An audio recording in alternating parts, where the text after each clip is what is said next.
brothers on the rise now. Endless celebrations all in my house. Levitating now, I'm super duper fly now.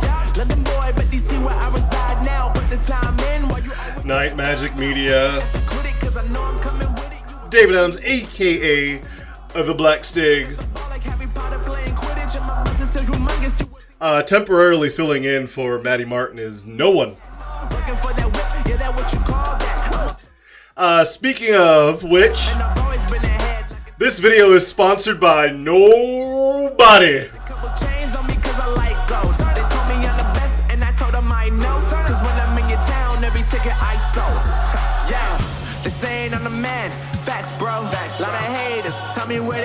Yeah, so we are jamming out here live like we do every Tuesday at 8:30 p.m. Everybody wanna do the same thing. Making it happen, doing our thing. Do my own thing, and I maintain. Flow like water, so I'm going mainstream. I'm going mainstream. Flow like water, so I'm going mainstream. Gonna be enjoying it, just chilling. Today we're drinking some scotch from Highland Park. We still have that same Highland Park because it takes a lot for me to be able to drink that. It's that same 12-year-old Highland Park. It's hard to drink just like a bunch. Unlike the Old Hamer cast strength, which I can just like glass after glass of that stuff. That stuff's really good. This stuff's really good as well, but that smokiness really eats at me. And I can't just hammer it home like that. I have to take my time with it.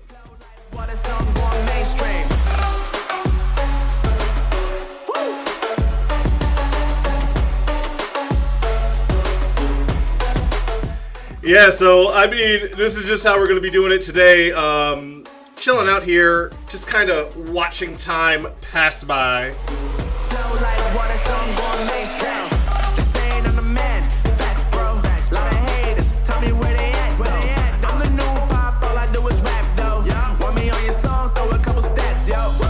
Everybody want to do the same thing. That's why we ain't on the same page. Do my own thing, and I maintain. Flow like water, so I'm going mainstream. Yeah, just kind of chilling out, having some fun on this day. Yeah, I'm going mainstream. Making it happen, man. So I'm going mainstream. I'm going mainstream. Mainstream. Flow like water, so I'm going mainstream. Yes, once again, ladies and gentlemen, Night Majik Media Boozedays every Tuesday at 8:30 p.m. Tune in, tell your friends about us, have some fun with us. Sit down, grab yourself a scotch, grab yourself a whiskey, grab yourself a beer, grab yourself a glass of water if you don't partake in the spiritualness of the drink. And just sit back and enjoy as we talk about a bunch of nothing, really. Was kind of in a conundrum today as I was trying to figure out, do I really want to buy an AR-15? That really should be like the title of today's episode. At least for the portion that I'll be doing on my own while we're waiting for Maddie to get home. She's doing some neutral dog training with Mormo, the corgi. He's being a neutral dog, and he's a certified trick dog, certified read certified. Dude's a beast when it comes to the training. So she's got him out doing that kind of stuff. So she's going to be a little tardy to the party. With all of that said, where'd the crew go? Exactly. I just got you talking about that. Maddie's out doing some training with Mormo. Mormo's, all those certifications. So he's out being a neutral dog for training stuff. And it's really cool. So my kind of quandary I'm in is, do I want to replace, or rather not replace, but supplement this guy? This is my Interordnance AK-47. I've got about 3,000 rounds for this thing, just sitting in a box somewhere. 6 mags. This thing's condition 1 right now. Well, condition 2-ish, because it's on safe. But this is a condition 2 weapon. And, but yeah, no, this is my Interordnance AK-47, and I was thinking about supplementing this, not quite replacing it, because I don't think I can give up the AK-47 platform. I really like the AK-47 platform. In fact, I was just looking at getting a dust cover that has the integrated Picatinny rail, so I could put an optic on this thing, because I really like firing these things. And really, all it needs is an optic, and this thing would be a badass. So I was thinking about getting an AR-15. I used to have one. So I used to have an Adams Arms gas piston AR-15, and I really liked that thing. That was a fantastic weapon. It shot well. It was like one MOA easily. It was one MOA certified, and I'm guessing a skilled marksman can probably shoot half MOA with a little bit of Kentucky windage going on. But yeah, it was just a fantastic, smooth shooting. Nowhere near as beastly as this. It didn't kick as hard as this. It wasn't as loud as this. This is a boomstick. This is when people start talking about boomsticks, they're kind of talking about these or shotguns, because this thing is loud. This thing is if you ever have to use one of these in a defensive situation, you're absolutely gonna want to have on Ear Pro, or you're gonna blow your eardrums out. Hopefully you're outdoors so that the hearing loss you get is minimal, because you're gonna lose some hearing shooting one of these. But it's a fantastic rifle. I don't want to sit there and pretend like the AK-47 isn't a fantastic rifle, because it is. It's a great platform. That being said, I would like to get another AR-15, because I'm thinking about, are you going to translate this segment to English? Or go with subtitles? I'll throw up the quick captions at the bottom there. That said, the AR-15 does shoot a projectile that is flatter trajectory. So all that means is that over a given distance, the AK-47 will have more drop or more arc and then drop than an AR-15. An AR-15 tends to spit the bullet out, and it just flies in a straight line for a much longer distance than the AK-47. And that's merely a principle of looser tolerances. This has a reflex system, which means when you pull the trigger and it goes bang, the entire rifle kind of flexes, but it's dialed in. So by the time this thing is flexing, the round is already left. But that flex that gets right as it's kind of tipping out of the barrel, that does affect accuracy. It would be impossible to say it doesn't. The AR-15 doesn't tend to do that. Smaller round, less muzzle energy, so it's flatter shooting, and it's adopted by the military, and it's like Legos for adults. You know, it's kind of fun to just kind of stack and mix and match. You can't really do that. You can do some things with an AK-47. The barrels can be changed out after much turmoil. It's nowhere near as easy as an AR-15. AR-15, you literally push out a pin, pop the whole thing over, and the barrel just goes bloop after a retaining bolt or two. And the AK-47, you have to kind of break it down, and then this kind of screws out, like this backs out, and all of this assembly comes out. So if you're going to replace the barrel in an AK-47, you need to kind of know what you're doing. And whenever I go to replace the barrel in this, after 10 or 15,000 rounds, or however many rounds it takes to wear the barrel out on this thing, I will take it to a gunsmith, because I don't know what I'm doing. But so that was kind of my quandary for today. Looking at whether or not I want to supplement my AK-47 with an AR. And the problem with going with an AR is I don't have any 2.23 5.56 rounds anymore. I gave them all to Brad. I used to have 6 mags. I had 6 mags, and I was working on getting 10 mags, and I had 2,500 rounds of 2.23 5.56, and I gave it all to Brad. Let's see what we got going on in the chat. Yeah, okay. Just talking about rifles. Just, since I'm by myself, I can talk about rifles and not feel like I'm hogging the spotlight. The 30-year difference in design. Yeah, the AR is a much more modern design. The AR-15, the M4, M16 platform came around in the 60s. And the AK-47, of course, 1947.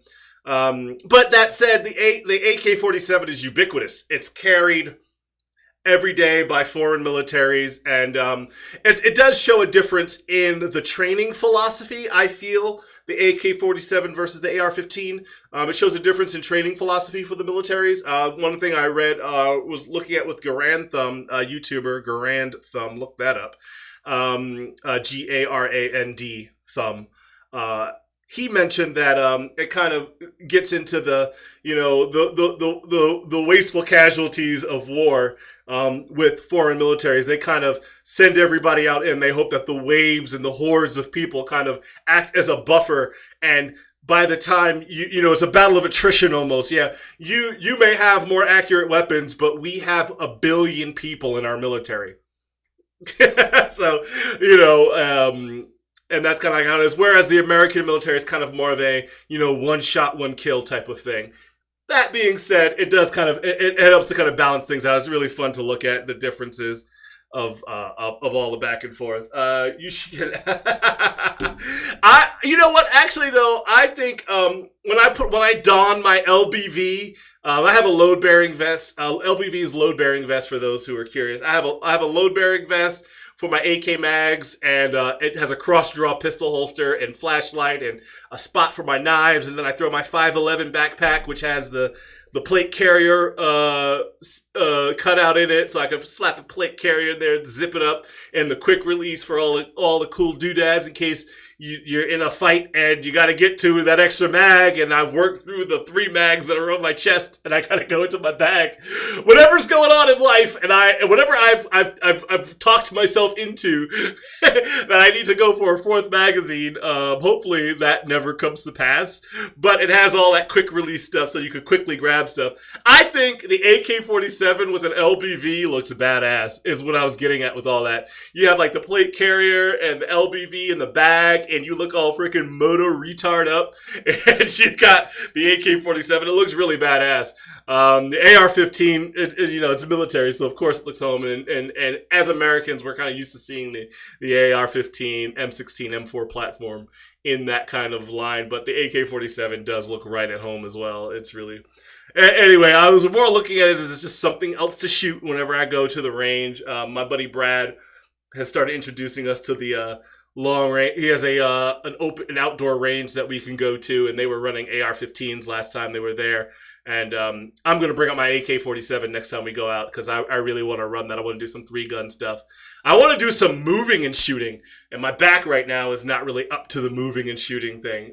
Surely you should be putting Maddie through the magazine reload drills. Maddie is never going to touch a gun, and I've just accepted that.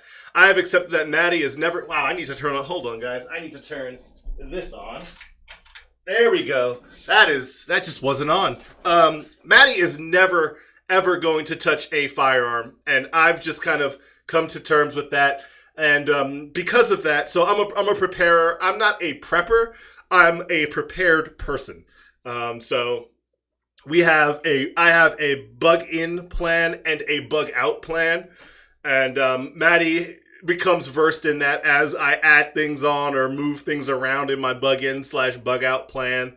And anyway, the bug in plan, without giving away too many details, is we're all going to go to a safe room in the house. It's going to be the dogs, the cats, Maddie, and whomever else.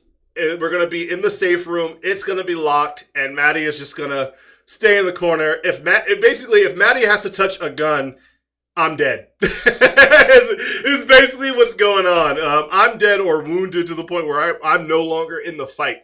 And in this hypothetical apocalypse situation with radioactive spiders and zombies and werewolves and the black trolls from Trolls World Tour, we are, if I'm no longer in the fight, then that's when Maddie would have to step up to the plate. And I'll be honest with you, she's absolutely not prepared to do that. So we're just, if they get through me and whoever else is in my fire team, remember 4 guys to a fire team. So, that's part of my plan, that you guys know about the safe room. You don't know where it is, but you know about the fire team. That's going to be a requirement, 4 people to a fire team at a minimum. Anything smaller than 4 is not a fire team. That's just 2 dudes with guns. 2 dudes with guns, and hopefully a lot of training between the 2 of them, because there's just 2 of you or 3 of you. 4 people is what makes a fire team. 7 people to a squad. So yeah, that hopefully the 7 people to a squad thing pays off if when the radioactive spiders. And yes, attrition and cheapness and how the Rush.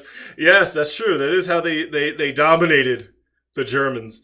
I will say that the AK-47 versus the AR-15. I was listening to a presentation today on the AR-15 and the AK-47, and the AK-47, a lot like the 1911, was made in a time when I forget what they said. So it was manufacturing was expensive and labor was cheap, and now it's kind of like the other way around, where labor is cheap and manufacturing is expensive, or it was reversed. I forget which one, but it was in that time.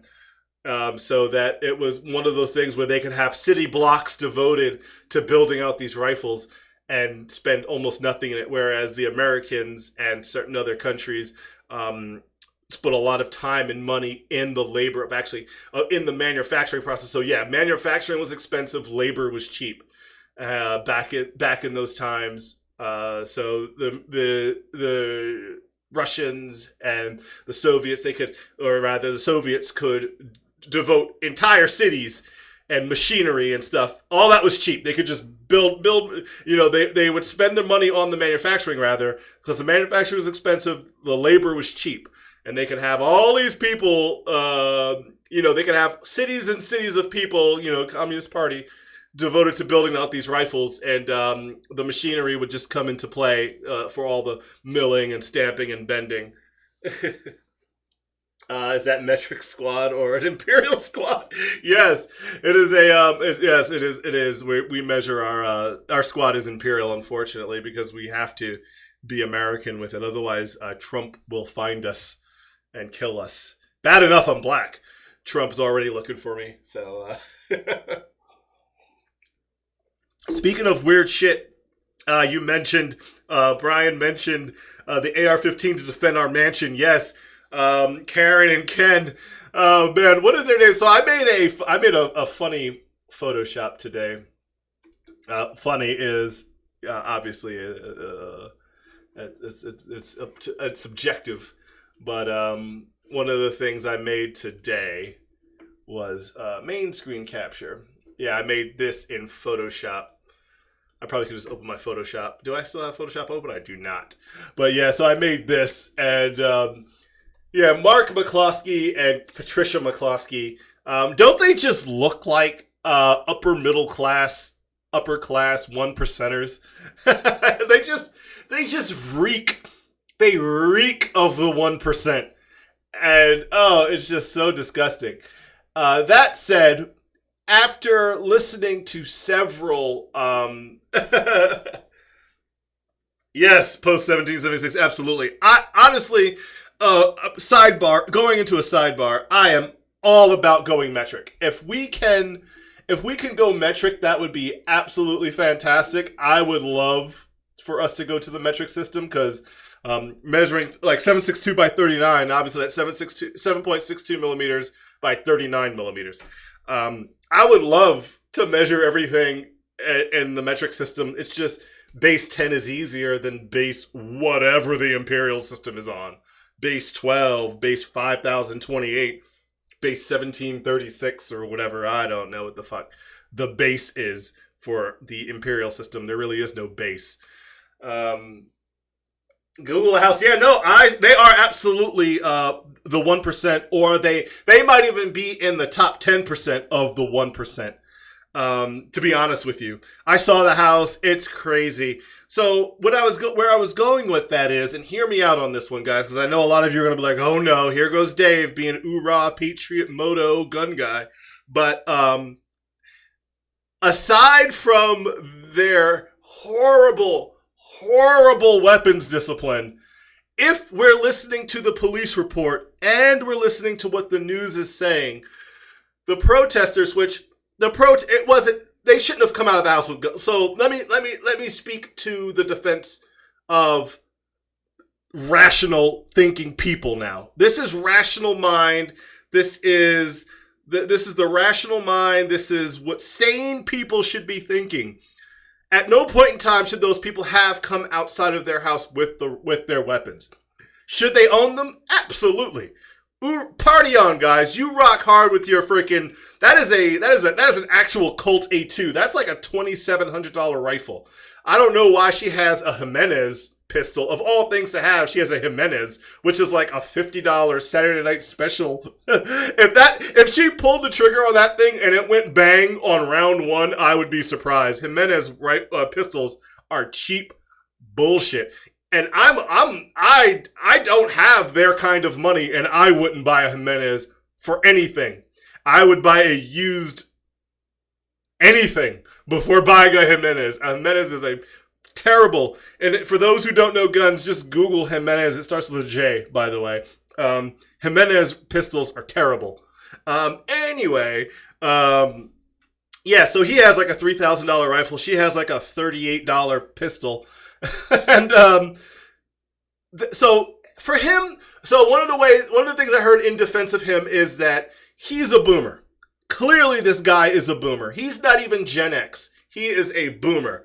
And he is holding the rifle as a boomer would hold the rifle. If you look at old videos, like old training footage, or old like shooting training footage, or old rifle training footage, or old like military footage, old. I'm talking about like the 40s, 50s, 60s, 70s, 80s, into the 80s.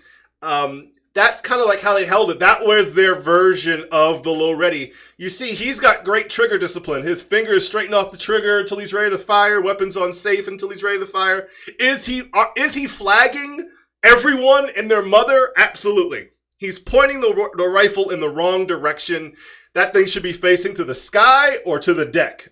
But that's modern. The low ready is kind of like a 90s and on thing, and what's called port arms, which is, port arms, rifle up, so port arms. The low ready is kind of this. So you see people walking around like that. This is the low ready, and high port is like this, or high port is over here on weak side for a right handy. And then you have high starboard, which is, high right side. And that's kind of like this. So fingers still straighten off the trigger. Weapon is otherwise safe. You have the safety on. Rifle is pointing away from people. And the general rule of thumb is if you're on a boat, muzzles up. If you're on a helo, muzzles down. So yeah. Yes, absolutely. Yeah, he's modeling as his G.I. Joe. Absolutely. And so, yeah, he should have been more disciplined. They both should have been more disciplined in the fact that they shouldn't have left their house. Now, listening to the police report, listening to what the police say, listening to what the media is saying, like even like the anti-gun media is like your CNN and your Vox media and all those things. They're saying the protesters tore down a fence to come into this private community. So they were trespassing on top of, technically, I guess that could be breaking and entering. It'd be a stretch to call it breaking and entering, like even as a police officer, like if the judge was like, throw breaking and entering at him, you'd have to be like, all right. You'd have to stand up to a jury, and no jury is going to see that as breaking and entering. But all right, we'll throw the charge at them, and then let the lawyers sort it out. Let the lawyers and the judge sort it out. But sorry, not the judge sorting it out, but the police chief or whomever was like, throw tack on breaking and entering. I don't know. Anyway, so I'm saying all of that to say, they really should have stayed inside and just kind of saw where the protesters have gone. If protesters started encroaching on their property, by all means, show force. Come out, rifle at the low ready. Stop pointing it at people. You don't need to point it at people.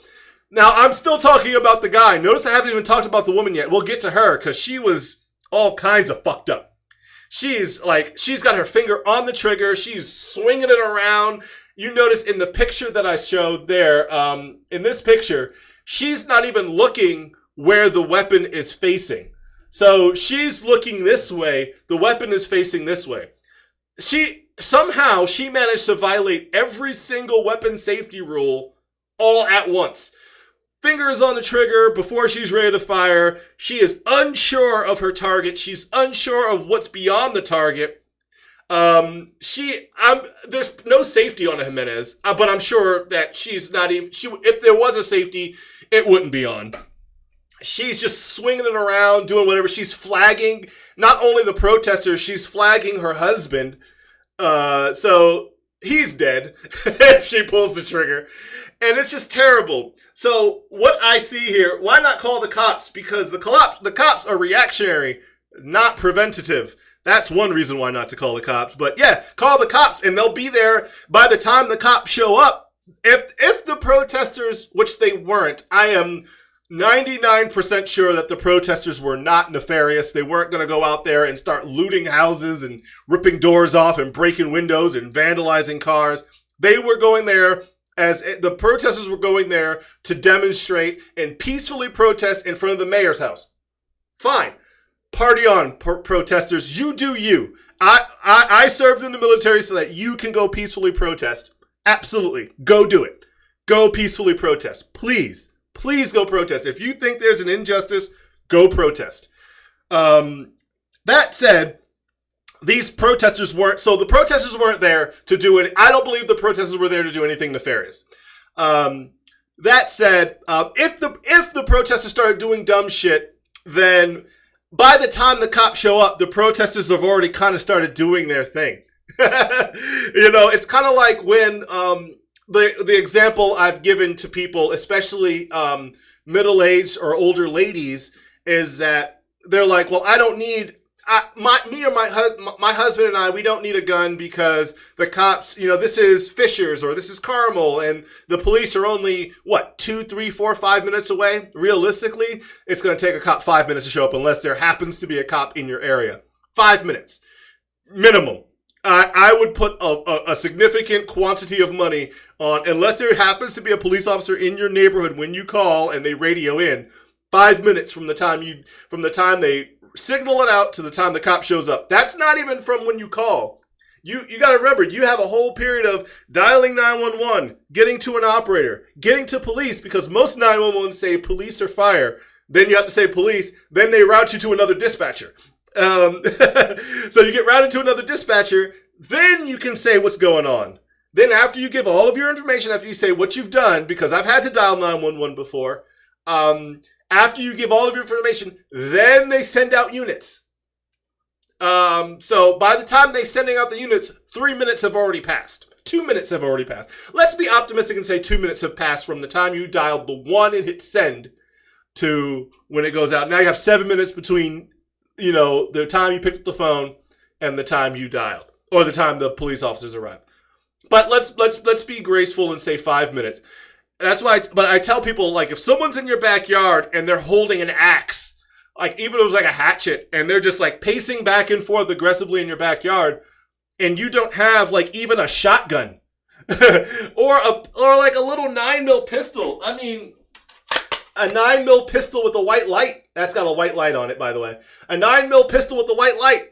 This isn't scary. This isn't scary to handle. Like, if you're the person handling it, this is not a scary weapon to handle. 9mm pistol with a white light. It's super easy to shoot.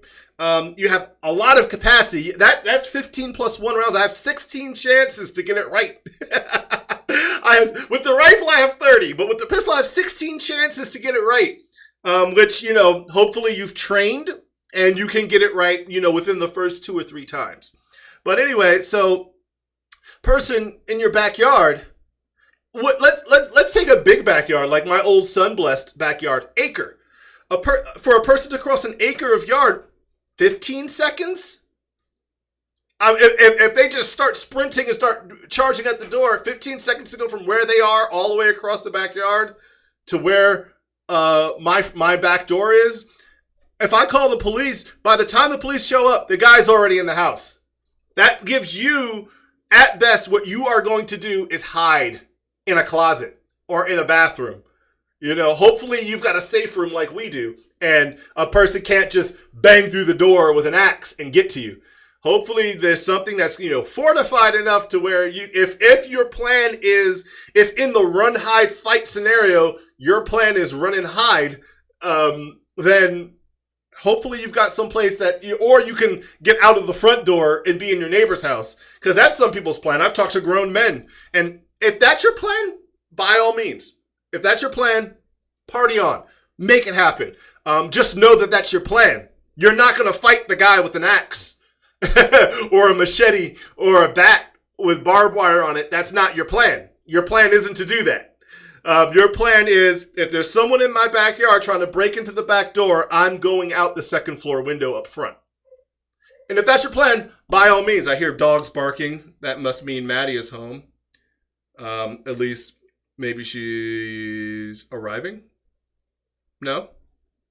Maybe? Is she on her way home? She might be on her way home. Nope, not yet. Not yet. Anyway,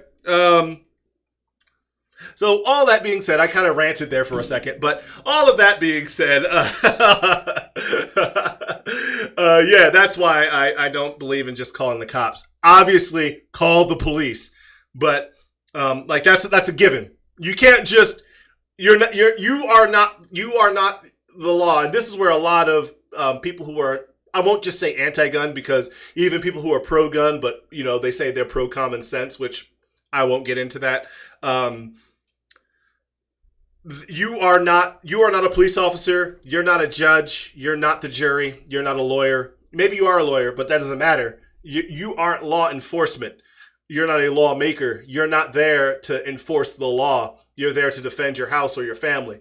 So even if you have to use a firearm, from the punitive, you should be only using your firearm or a machete or a screwdriver. This is a little flathead screwdriver. You should be only using this defensively. The second you go from defensive use to what's known as punitive use, that's a crime. You have committed a crime. You've probably committed a felony. And if the person dies because you're punishing them, you've committed murder. And this is what I try to explain to anti-gun people when I go, you can't just shoot people. Even as a legal gun owner and somebody breaks into my house, I can't just shoot them. Yes, we have castle doctrine. Yes, we have stand your ground, but I have to be in fear of my life, of fear of my life. And then I probably am still gonna have to go to court. I'm still gonna get arrested. Guaranteed, if I pull the trigger on a weapon, I'm going to jail that night. I'm still going to be arrested. But, yeah, you can't just kill someone because they're in your house. That's not how it works. If you just kill someone, and especially if they find out the person either A, wasn't properly inside of your house, 2, they weren't posing any real threat, or 3, they were trying to get away. If they were trying to get away, like if they break into your house and they're like, and they see you with a shotgun and they turn and beat feet, you have to let them go. It's not your job. You're not a cop. It's not your job to hold them until the cops show up. If they turn and run, they turn and run. If they turn and run and you shoot them, you're going to jail. You're going to go to jail, and you're probably not just going to go to jail. You're probably going to go to prison. I've only seen one case. And I happened to be with the officers at the time when the detective showed up. I've only seen one case where that happened, where and it was extenuating circumstances. The woman was over 80. She was probably like 197 years old, and her husband had long since passed away. And there was some crazy guy beating on a door. The cops couldn't show up. They just could not show up fast enough. The cops were on the way while she was on the phone with 911. And she told the dispatcher, I have a firearm. And the dispatcher was like, just stay in the corner. And the dispatcher said he heard the door swing open, being forced open, and then heard the bang. And the guy was definitely not inside the house. So technically, at least this was in Georgia, according to Georgia law, because he didn't cross that threshold into the house, her pulling the trigger on him was a crime. She technically committed murder, manslaughter at best. because he technically didn't really pose a threat. He was outside the house. She could have taken other means to keep herself safe. But she pulled the trigger, blah, blah, blah. And anyway, it kind of was oh man, it's really weird how she pulled the trigger and this guy flew all the way back outside the door.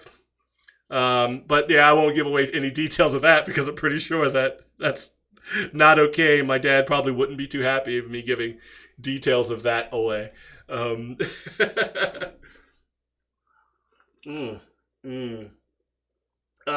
Yes. Yes, and you can't just shoot them, especially if you don't have a gun. This is true. And you can't just shoot people. Like, yeah, that's what I love to tell people when they think you could just, because you buy a gun, because I get my carry license, because I go out, I've done training in and out of the military. I went out and I got my firearms, my concealed carry license. They think just because I own a gun, I can go around terrorizing the neighborhood or shooting anyone that knocks on my door. No, because I don't like prison. I've never had a 9-inch black penis inside of me. And I don't want to know what it feels like. I've never experienced it. I never hope to experience it. So I'm not going to just go around shooting people. I'm like, you can't just shoot people. Even when you think you are lawfully right, there's a high probability that you aren't. And with very, very little exception to that. But juries often decide what's right and not what's legal. Absolutely. There are the people that say, I'd rather be judged by 12 than carried by 6. Fuck that. Fuck that. I never want to go to prison. I don't even want to spend time in county. I am absolutely a fighter. If someone breaks into my house, we're going at it. It's going to be them and me.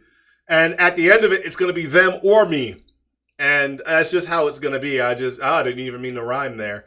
I'm a poet and I don't know it. But yeah, I do not like to me it's a stupid saying.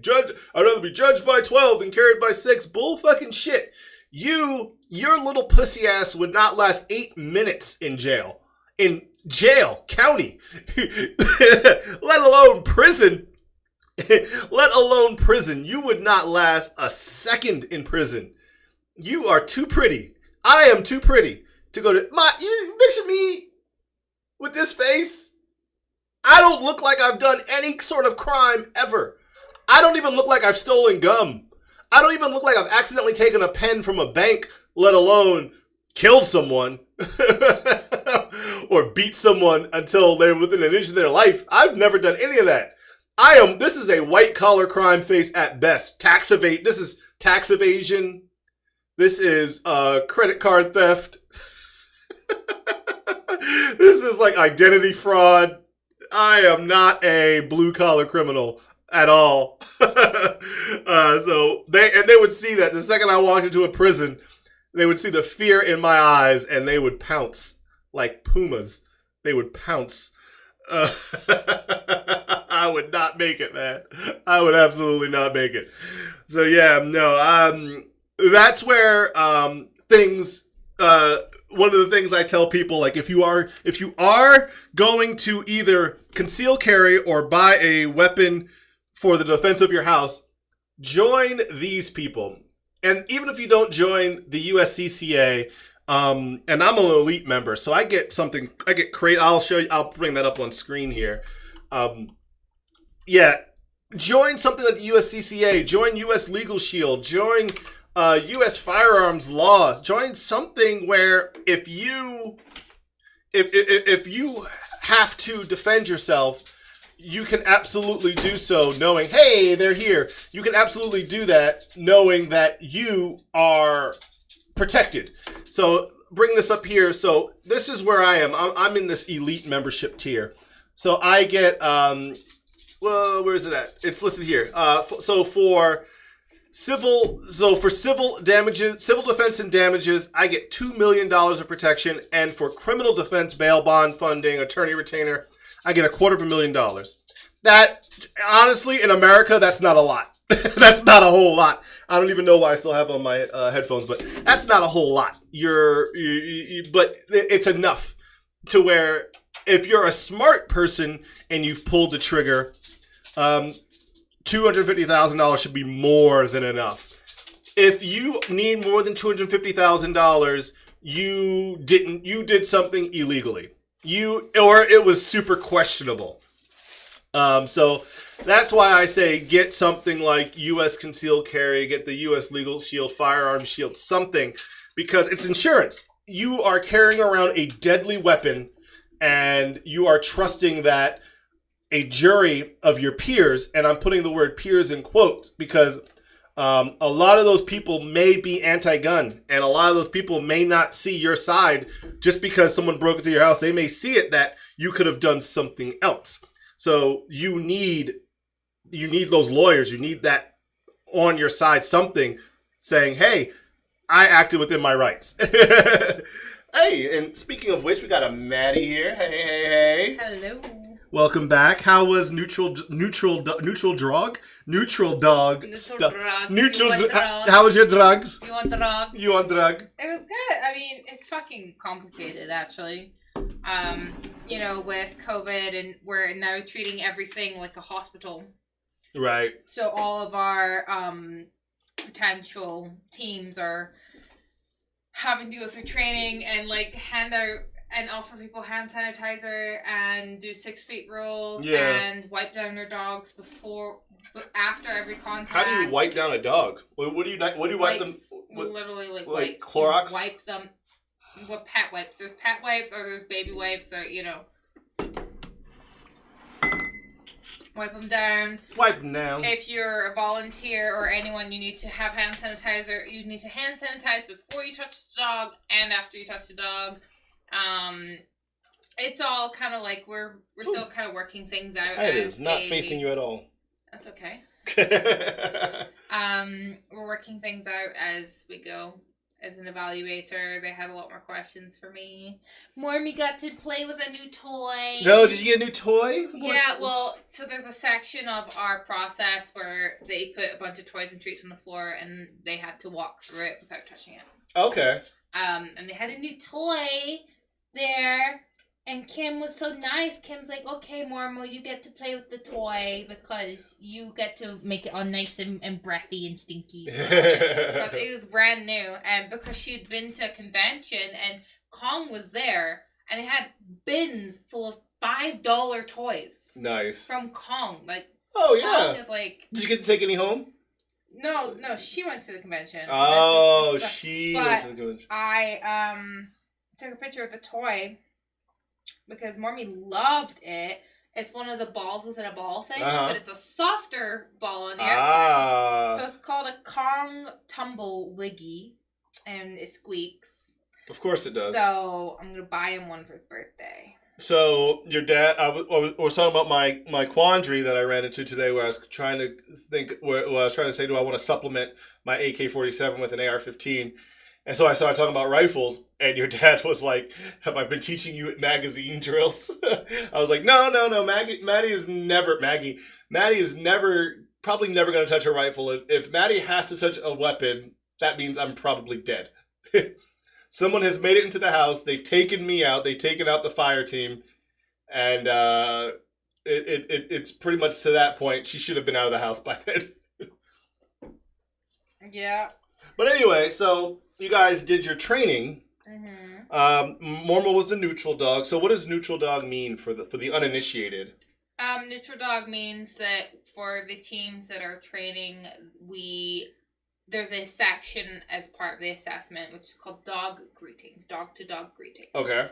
And in dog-to-dog greetings, it requires both dogs actually to be calm and quiet when the owners, they come up, they stop, and they used to shake hands. We now don't do that. We wave. Yeah.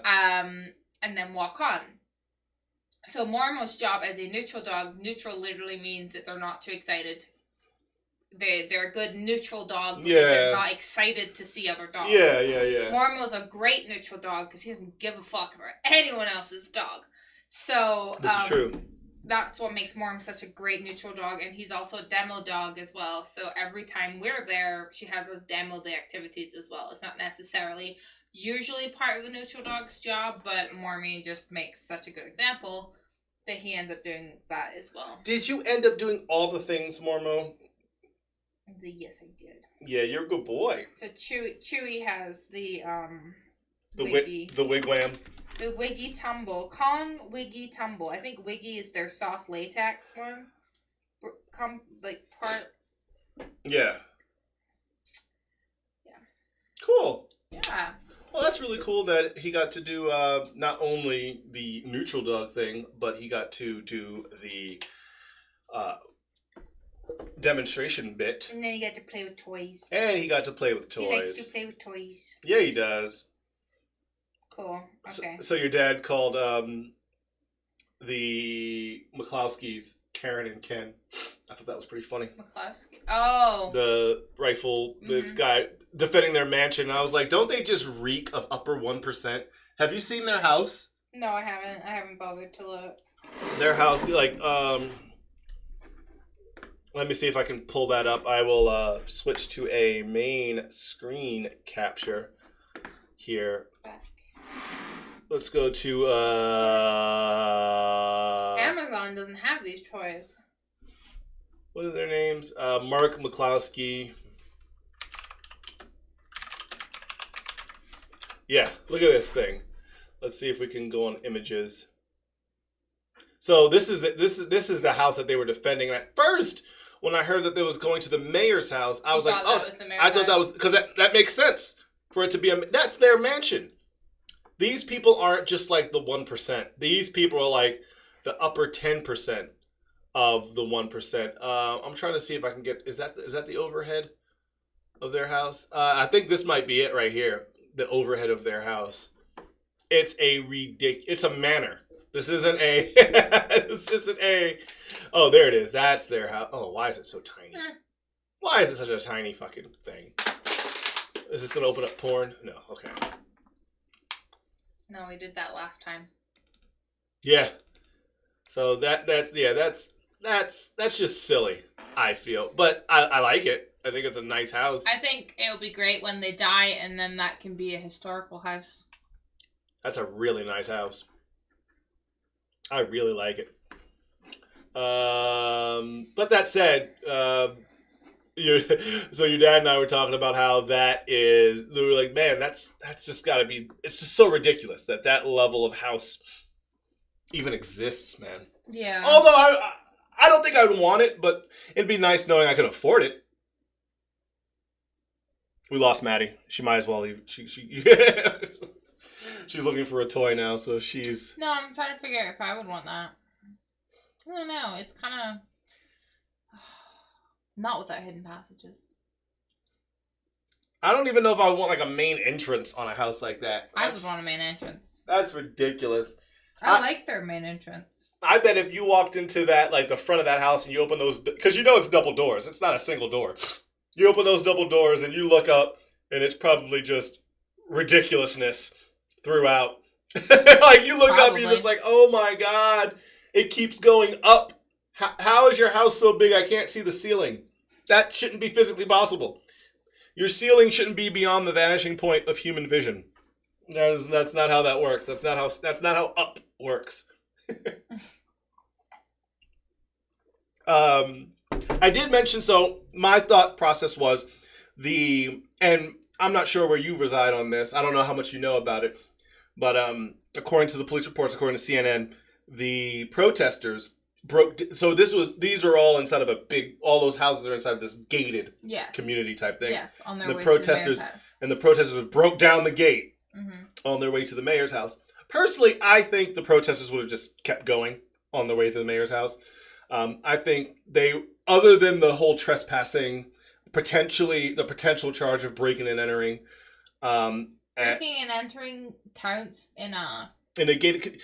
And that's one of the things I brought up, and that's why I was kind of hoping my mom would chime in, because we both have done that law enforcement thing, and if my dad was there, he'd be able to say it with more ready conviction.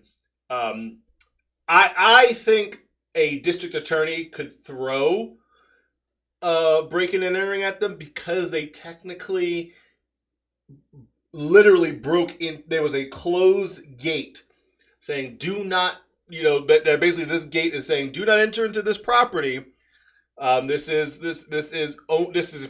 property itself is probably owned by a company, so it's privately owned property. Right. Could they get away with throwing in a breaking and entering? It's not breaking and entering. It's trespassing. It's trespass. It's not breaking and entering. But I think a DA could throw it out. It'd probably get thrown out.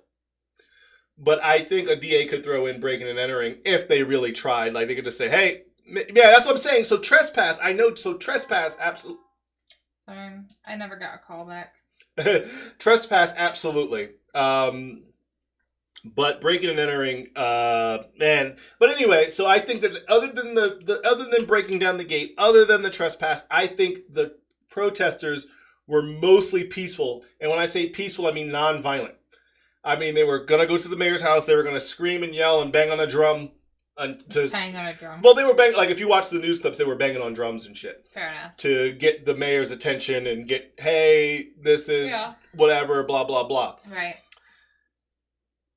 So my thought process was they could have just stayed in the house. There was no reason for them to come outside. And I was, like, looking at, I didn't know if you had any thoughts on, like, what the protesters would have done at the end of the day, or how, how you feel in terms of, because I'm all about peaceful protests. I'm like, by all means, 100% go out there, raise signs and make noise, make your voice heard.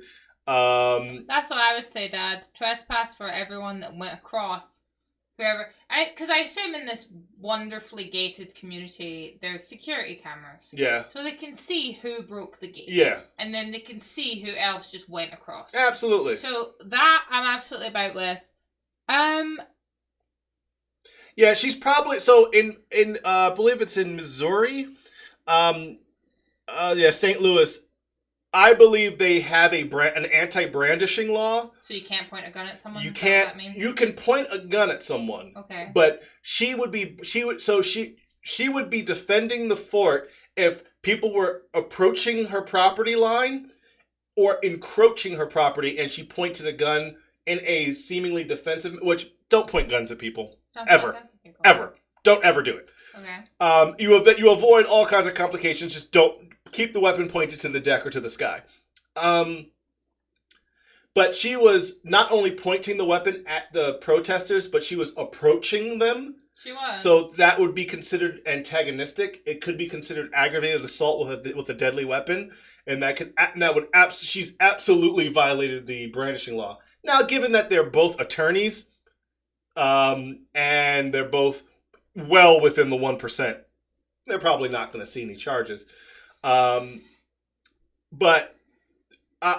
the gentleman, as much as people are making fun of him, I actually kind of defend his actions because he's a boomer. So hear me out on this. You see how he's holding the weapon, right?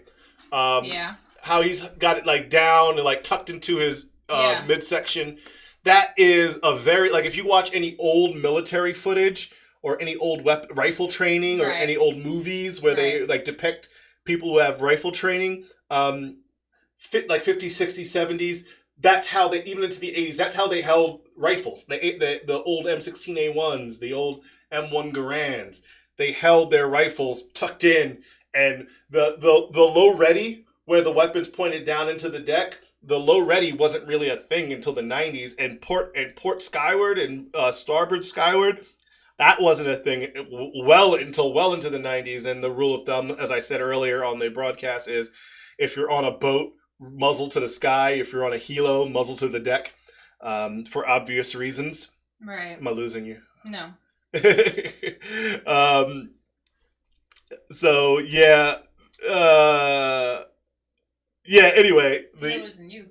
I'm losing me. So, anyway, so the training, in my opinion, that's more of a training failure. She has zero muzzle discipline because she's got her finger on the trigger. She's pointing the weapon not only at the protesters, but at him. You notice every time they show a picture of her, she's not looking where the weapon is pointing. There are more pictures of her pointing the weapon in a direction where her eyes aren't. Looking. Yeah. then she somehow managed to yeah. She somehow managed to violate every single weapon safety rule. And she's barefoot! Yeah, no shoes. Was it your dad said? Yeah, your dad said put some shoes on. Nope, that's me. I'd be barefoot. Oh, yeah. See, he's all up there. Yeah. She's a nut job. And what's crazy? Yeah, she's crazy. And the joke? So the thing I pointed out is that he's got like a $3,000 rifle. Yeah. And she's got what's called the brand of the pistol she has is a Jimenez. And that's like, a Jimenez. It's literally like a $38, like in today's money, that's like a $38 pistol. Yeah, because she bought it for herself. Yeah, but what 1% company or couple is buying a freaking 38? He's got a $3,000 rifle. That's a lot of money for a rifle. Like if I were to buy an AR-15, you know how you wouldn't buy me a $200 knife because you decided I didn't need it. Well, because you're gonna open boxes with it. You know how you just decided that, right? Mm.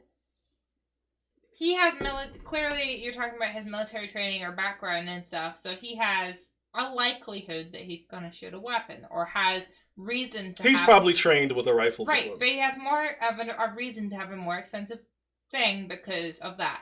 What if he did the same thing with her with the gun? What if it was like, hey, I'm primarily going to be the person in charge of this, and or we have I can see that next thing. So I'm just gonna But look at that house. Run to Walmart. Well, it's not important. Look at that house. It's not important. Though. You can't have a Jimenez in like a several $1,000,000 mansion.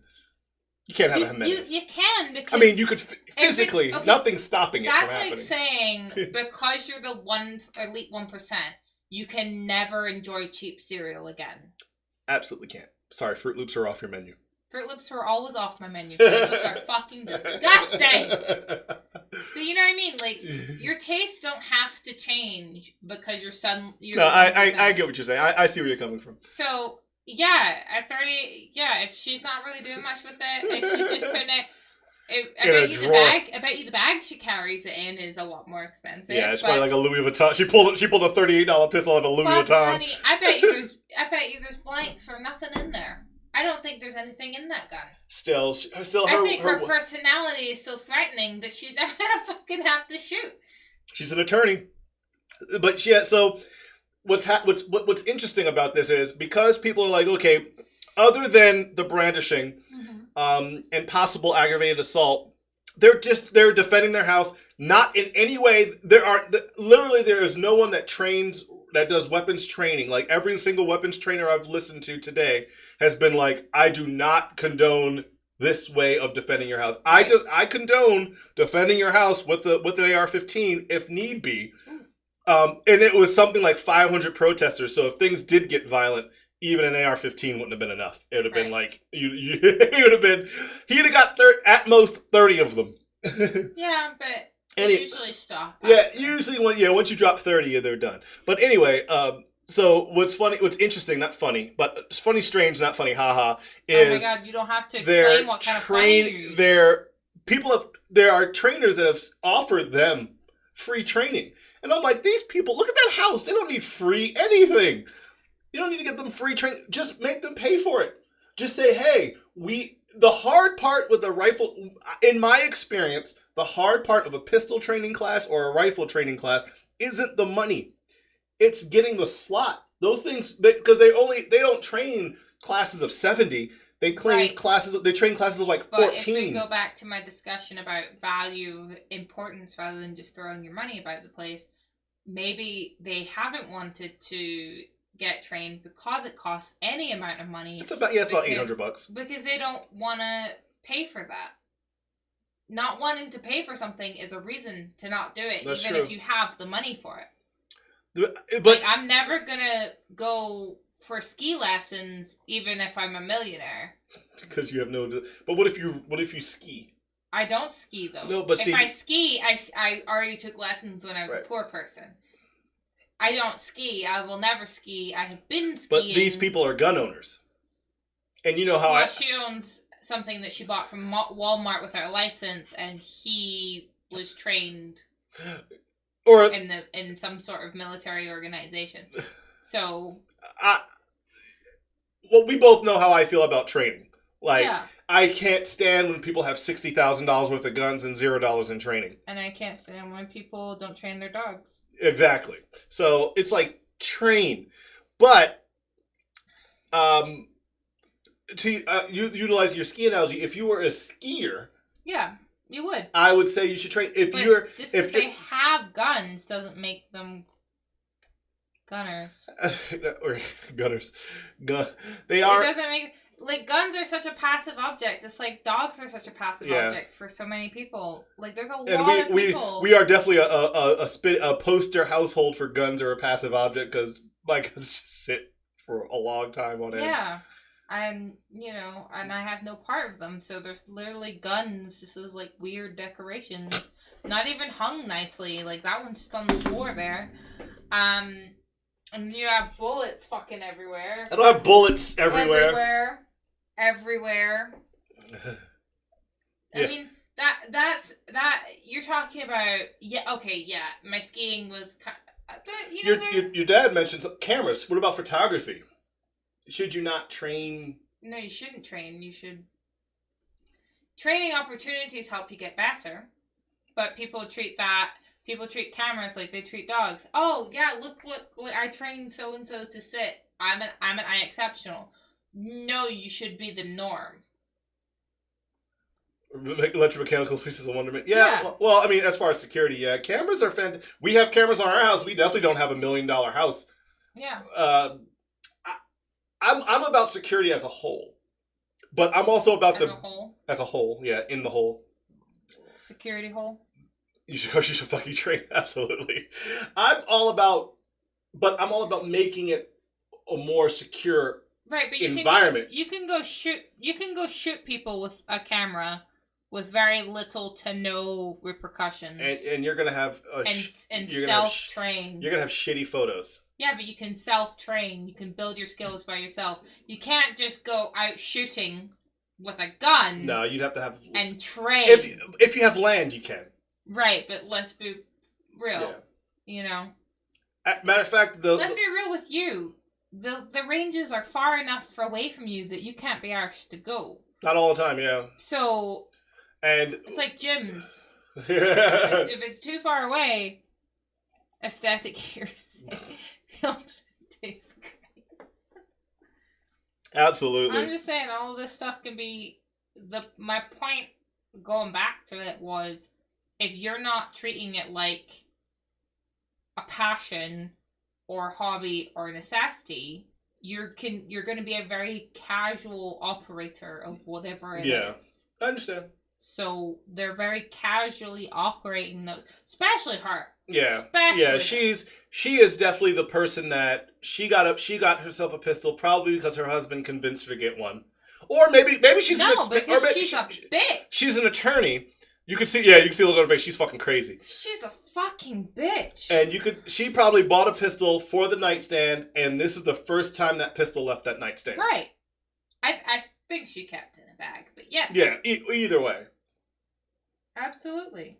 No way. I didn't ask you to do that. I was trying to send my dad congratulations for fucking 200 days on Duolingo.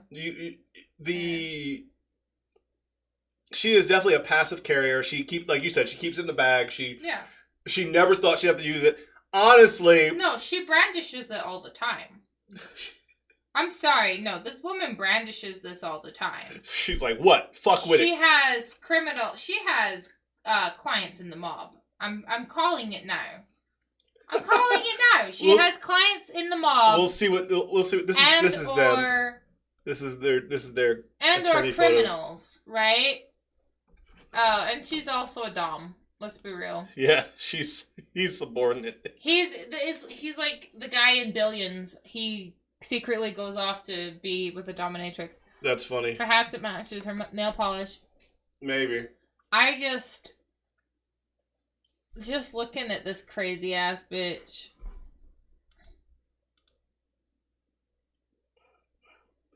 Yeah, she has her middle finger up on the other hand. She was ready. She had the middle finger primed. Middle finger was primed and ready to go. It's funny. Nay makeup. Nay nothing. She looks comfortable. I don't know why this made me think of this. There was a dog. Yeah, she does. She does have resting bitch face. There was a dog tonight. You would have been obsessed with her. Is it a pit bull? No. It was an 8-year-old chocolate English lab that was like Kaya if she was a lab. Oh. And it was an ex-breeding dog. And the lady had her and her sister, because when they stopped breeding, they got rid of both of them. So they have both of these beautiful English chocolate labs. They just like, she just like waddles like a bear. Like, I was so obsessed with her. You would have been so obsessed with her. Her name was Penny. Oh, Penny. And she, oh my God, David, you would have loved her. She was quintessentially your type of dog. Yeah. We've come to realize what your type of dog is. Broken. Ladies. Emotional baggage. You like older ladies. I do like my old ladies. You like your older ladies. I like a Momo. He's not old lady. I love my Mormo. But you love your Kaya. I do love Kaya. Kaya melts my heart. Unless she's being like an absolute bitch, and I'm like, dude, you need to go. She ripped that off that pigskin today. I'm like, you are going to hell. How is she going to hell? Because that's unnatural. She's practicing witchcraft. Oh my goodness, no. I swear to you. Oh no. We got these, my mom got them these pig, it's like, what are they called? Rawhide, replacements? Alternatives. Rawhide alternatives. So yeah. It's like piggy, but then wraps with piggy. And she just like, and like ate. Like took it out of the sheath. Yeah. And then just ate it. And it took her like a bit of time, but she ate like in under 10 minutes. Done. So I was like, look over there. Look over there. And then I grabbed the other half. I gave her celery as part of her dinner today. Oh, honey, she does not need any more treats today. Oh, no. Mm-hmm. Bogle, speaking of dogs that probably don't need treats, so I had to take his floor pan outside and wash it. Because it was covered saliva. in saliva. Yeah. Like pools of it. I know. It was disgusting. I know. Before I left, it was that way. I was like... Before I left, it was that way. So after my nap, I got up and I went down there. I was like... At first, I thought he peed. No. Because I was like, it was so much. I'm like, there's no way that's just saliva. No, that's saliva. It was... Saliva. I let saliva. So I let him out. Took the thing out to where we have the bins and just rinse it out. And yeah, no, that's saliva. Because that dog is fucking nuts. In his defense, it was thundering a lot. In his defense, nothing, because no one else was panicking. Even Morris wasn't panicking. Yeah, well, but he really doesn't like thunder. And I really don't give a shit. I'm just saying. I don't care. Yeah, I don't know. He's gonna shorten his life. He's having a hard time right now. This is why I need European dogs. I'm sorry, they're much better. Well, yeah, we are batting zero with the American corgis right now. I'm just saying. Although Bolt is an awesome American corgi, as far as being in. First the fuck Lee. Cardigan. He is a cardigan, yes. Second the fuck Lee. Bolt was barky as fuck. He was awesome. But he was barking all the time. That may be because he was excited. You can be excited and not bark all the time. He can get barky. I know, but you can be excited and not bark all the time. It's funny though. Mormo gets excited, and he doesn't bark until it builds up, and you can see it building up because he'll start pacing, and then he'll start looking at different directions, and you're like, here it comes, and he's so tired. Boof. He's so tired. Kaya just barks randomly. She'll just be we'll just be sitting down, and she just bark, and you're like, what the fuck? Where did that even come from? Sounds right. Speaking of random barking, Merlin has just been like the entire time you were gone. Like I thought you were coming home like an hour before you got here because he was just like, bark. I'm like, Merlin, no. Yeah. And I'm like, what are you even barking at? You're not barking at anything. There's nothing. No. You're not barking. The other dogs were laying down, so you're not barking at one of them pacing. The cats are not paying you any mind. Right. What? What are you barking at? Ghosts? If they're ghosts, hey, good on you for letting us know. But that's not how you let me know that there's a ghost. You need to say ghost. You need to say ghost. You need to be like, ghost! Oh, you know what's funny at the vet today? Lydia. Exactly. Lydia, who had never met Cray, knew what Kratos' voice was. Really? She knew what Kratos' voice was. Oh yeah, my name's Kratos and I'm scared of everything. Because she used his voice. Nice. It was so funny. Oh God, I don't like it. Oh shit, I'm sorry. I'm so sorry. Please don't hurt me. I don't like this. Yeah. Yeah, Kratos has that. That's just how Kratos would sound. He'd be big and doofy. Our vet now tests, in their heartworm test, they also test for tick-borne parasites with the same blood test. So there's 2 sections on it now. Speaking of parasites, did you know that at any given time on this planet, there are 3 billion people with dormant parasites that could potentially become infectious and kill you? Like, just dormant. What's called a latent parasitic infection. 3 billion people at any point in time on this planet. Not like in undeveloped nations. We're talking about in, like, developed or in undeveloped alike.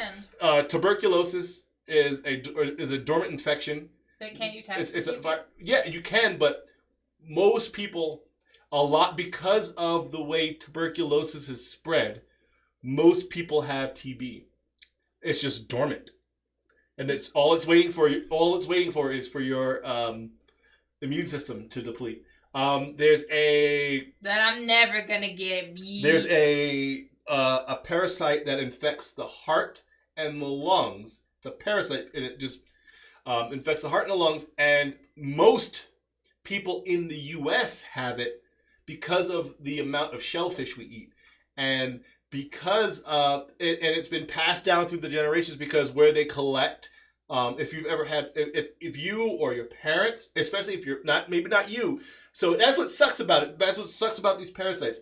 Even if you hate raw oysters or raw seafood, if your parents ate raw oysters, chances are they have it dormant, and because you're their child, they pass it on to you. Is it just oysters? Raw oysters is the primary one because of where the oysters are harvested. The fecal matter from animals and runoff from humans and stuff. Well, I know Mom hasn't, so Dad, start confessing. Well, it's not. It would come from. It would be maternal. It wouldn't be paternal. Then I'm good. Yeah, you're good. You're good. I'm good. But I'm just saying, like, as and your mom's allergic. So yeah, I hope the fuck not. I don't like oysters. I don't like oysters. But we're just not gonna. Okay, we won't go there. Not gonna. I do like raw fish. I know you do. But the likelihood, Doesn't all the mercury in the shellfish kill it? Yeah, that's what I was gonna say. With raw fish, you're most likely for the mercury to get you than the oysters. I like my oysters from nice. I like fried garlic. I had that one time. I forget where I had that. Your dad just brought that up, and I can't. I know I had that. I think it was Chicago. No. San Francisco. Don't yell at me. Garlic clove. Uh-huh. Beer battered, deep fried. Do you know what my dad made me do one time? At Pier 41. Do you know what the fuck my dad made me do one time? What's that? So garlic is really good to give to horses. Mm. So we would often put in as a supplement for the horses. Okay. And there's this dried, really hard garlic chips. And he made me eat one. How was it? horrible. Yeah, imagine. It was so horrible. It was probably concentrated garlic. It was nasty. It was so horrible. I deny that. You deny everything that you do.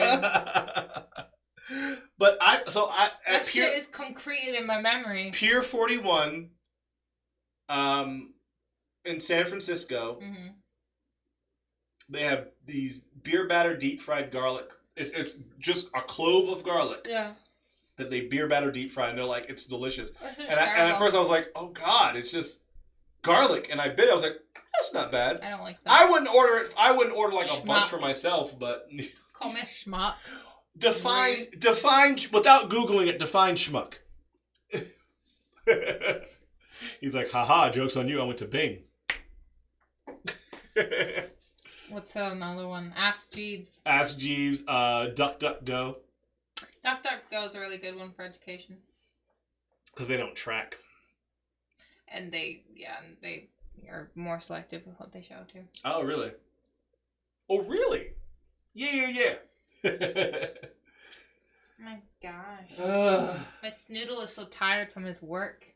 He had to work hard. He's a working dog. He had to work hard. And he just like... She goes, oh, how are you guys doing? And he goes, wah, wah, wah. Yeah. When we get our land, are we gonna get goats? So he and his corgi companions. Yes, we're gonna get runner ducks. Runner ducks. Runner ducks. Is that like I saw a video of ducks herding a corgi. Like, shouldn't that be the other way around? We're gonna get runner ducks. Yes, absolutely.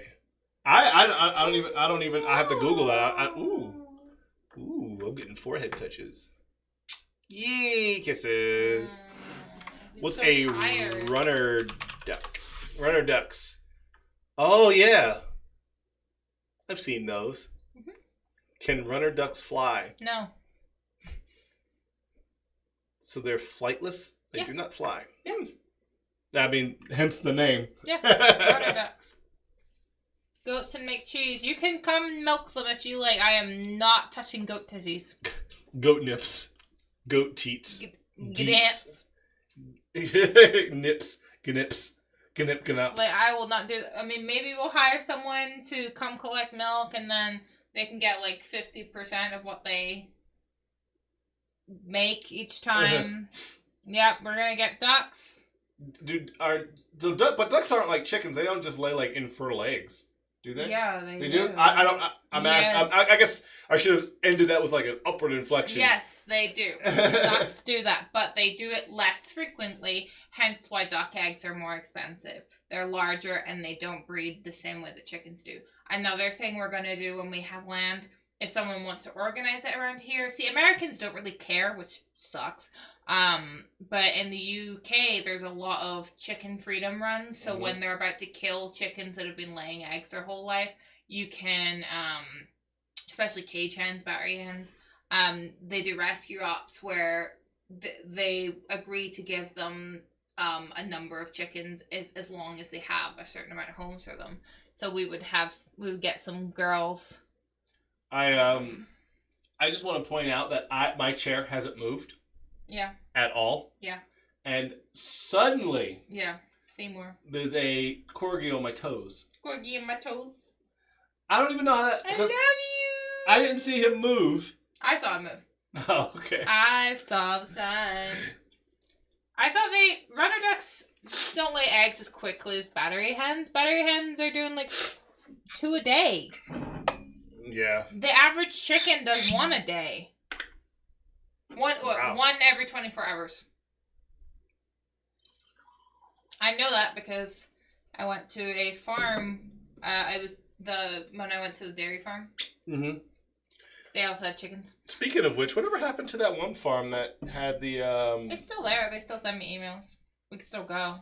It quieted down. I mean, they reviewed. On my toes. They reviewed their. Yes. They reviewed their practices, and there hasn't been a scandal since, so they exist. Nothing that we know of. Right, that's what I was saying. It hasn't. Another scandal hasn't appeared. That's good. I'm glad. Mm-hmm. Yeah, so now we know that if you're ever gonna be tardy to the party. I'm really just gonna talk about like, at least for this one, I literally went like the first 40 minutes of just talking about guns. That's fair. I mean, we had a duty to our therapy dog job. Yeah, and that's why I was like, don't rush. I was like, I can handle. I've done this show by myself. I can rock it, and no one is gonna be like, your dad asked, he's like, where's the crew? And I was like, hey, there's some therapy dog stuff going on. Mm-hmm. Yep, everything's starting back. There's only 3 teams there tonight. Oh man. Yeah, it's usually 8. Oh wow. Well, we can't have more than 3. So, yeah. Do we want to talk about? I know we mentioned it, but do we want to talk more about what happened with Cray? There's not really much to talk about, like in the sense of we've known something. I was telling Remy about it. I was like, because we were talking about my subwoofer build, right? And I was like, well, it's gonna have to pause because I don't know what Kratos is gonna cost. He's like, what's going on? And I explained to him that about the eye and stuff. I'm like, this dog may need surgery. I was like, he might need surgery. I was like, the $5,000 that would go into drivers is literally gonna go into a dog. I mean, hopefully not $5,000. We don't know. We're gonna have a consultation. The consultation's gonna be a certain amount of money. They'll probably want to scan his eye, so that's gonna cost. I can't remember how much your OFA exam was. It'll probably be a repeat of today. Probably, yeah. I can see it costing that much. Or my anticipation is consultate. You take them to the consultation. Yeah, which is really whatever VCA. My problem with this whole thing is that it's a VCA. It's a VCA, but I didn't want to go see that other bitch that I saw with Mormo. Right. I would never want to go back and see that lady. Right. And Dr. Campbell understands that because she couldn't believe how that lady was with Morms.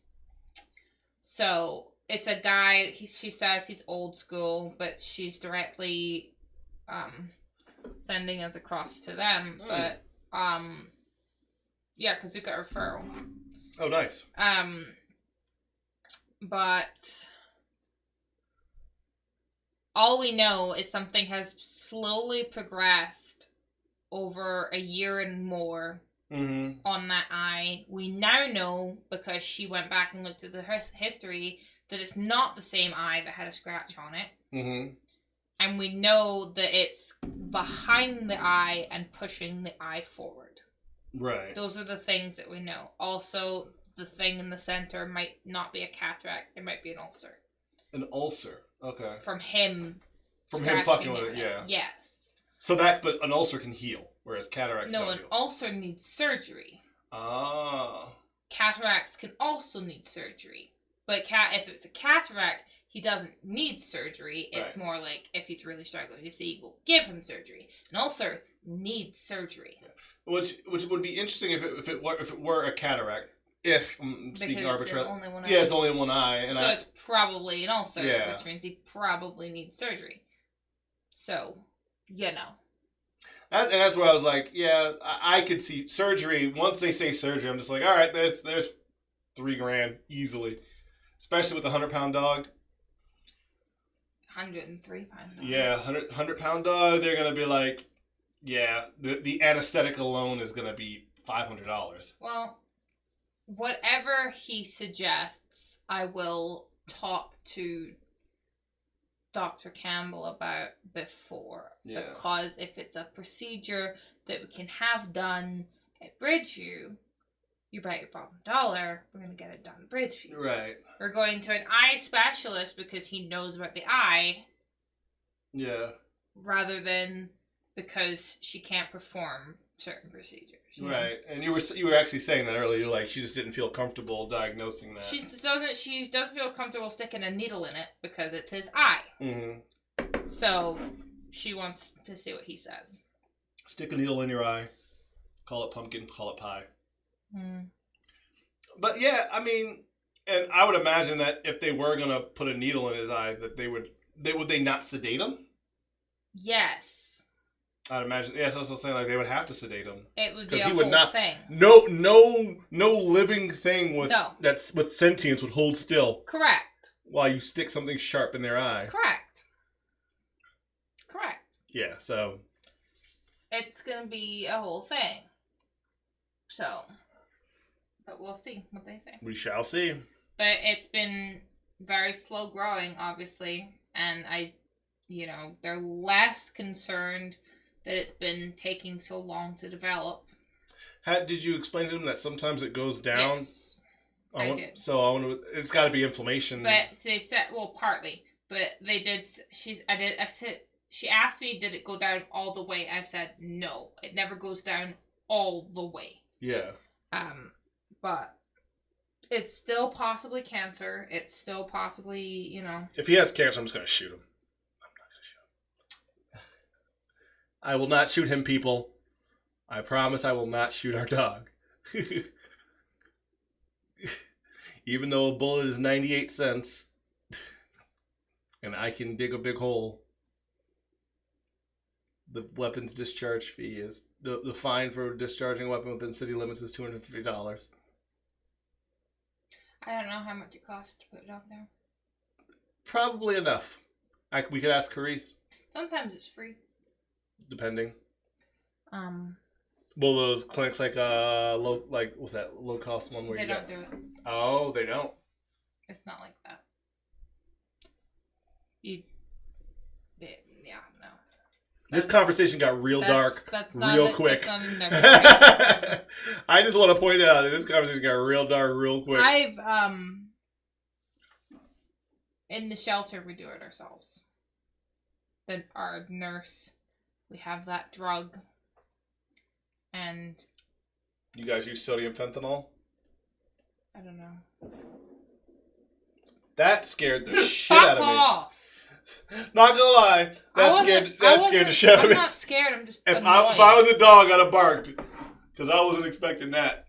It was loud. That was a loud ass fucking firework. Fuck this whole fucking 4th of July celebration. It's gonna get worse. Fuck everything. Tomorrow is gonna be the start of it. Bogo might just die. Fucking, it might just go. If Lucky is still alive, we're good. If Lucky can survive Florida 4th of July. Honey, Bogle is more anxious than Lucky is on a day-to-day. Lucky required drugs.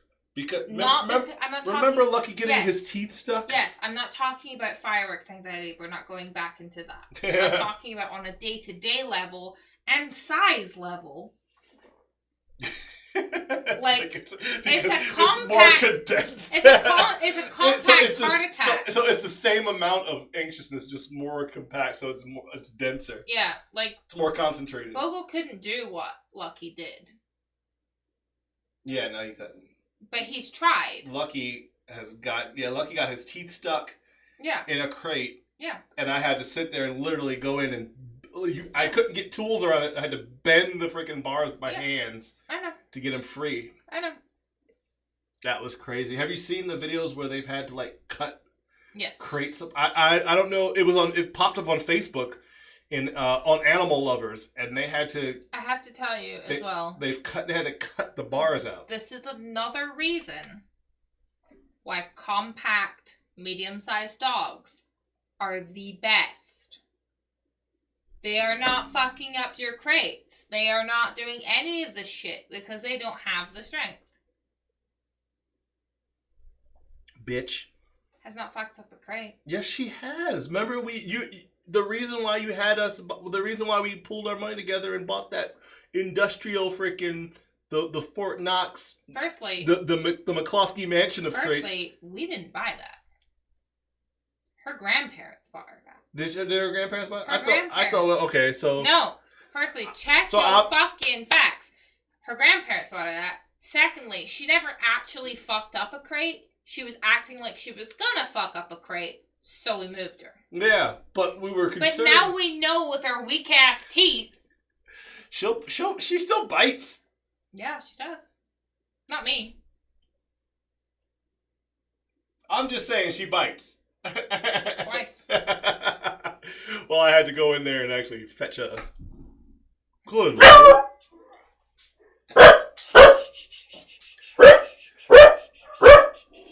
It's 10. We gotta go. It is 10. We gotta go. Come here.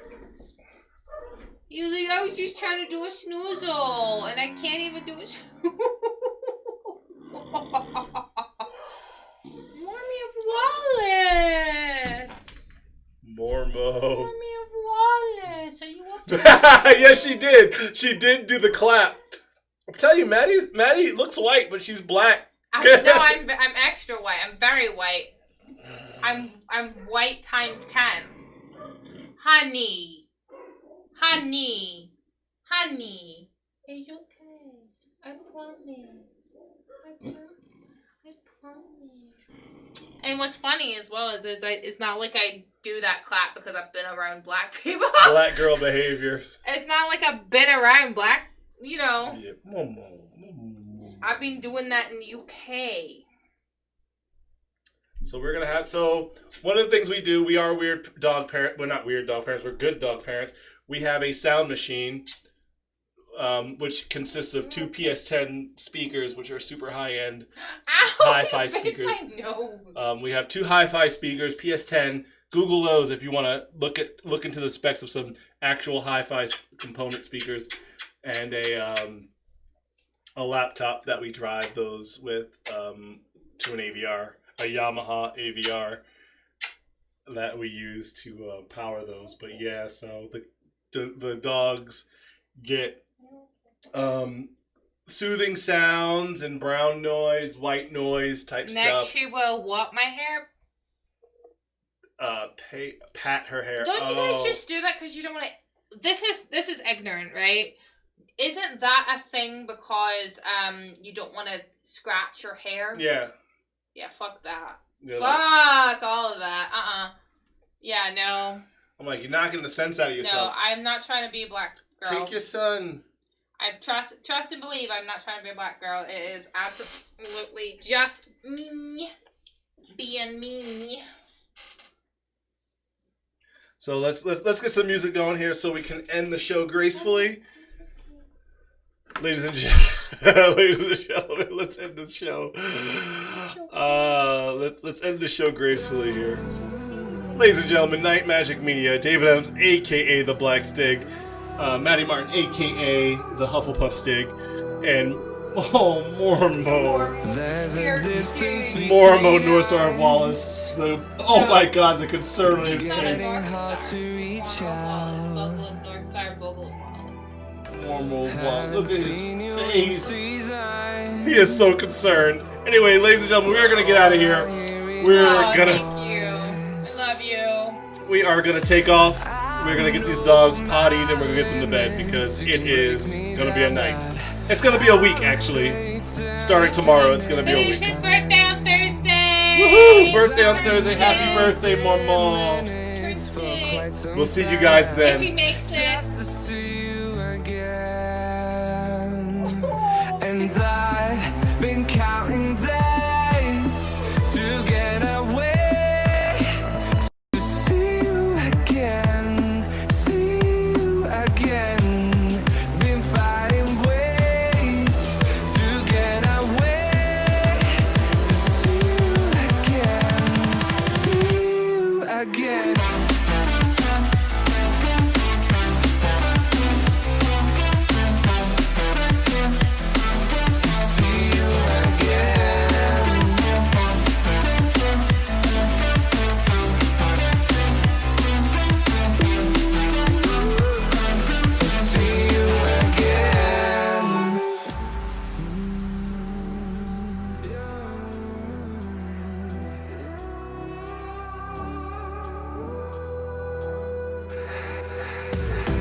We got millions